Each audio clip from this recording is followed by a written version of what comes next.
স্বাগতম। আজ আমরা আলোচনা করব নোবেল বিজয়ী ডক্টর মোহাম্মদ ইউনূসের অন্তর্বর্তী সরকারের নেতৃত্বে বাংলাদেশের সাম্প্রতিক সাফল্য নিয়ে। জুলাই অভ্যুত্থানের পর দেশে রাজনৈতিক অস্থিরতা কাটিয়ে ডক্টর ইউনূসের নেতৃত্বে সরকার স্থিতিশীলতা ফিরিয়ে এনেছে।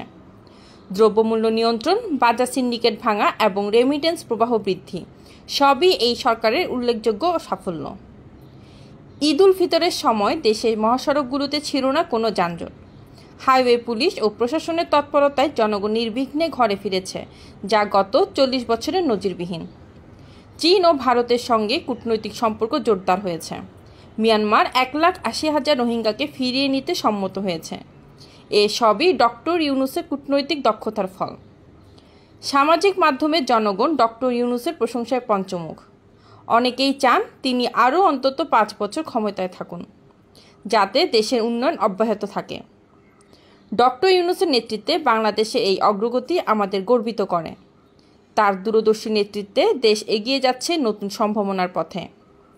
ভিডিওটি ভালো লাগলে লাইক দিন, শেয়ার করুন এবং সাবস্ক্রাইব করতে ভুলবেন না।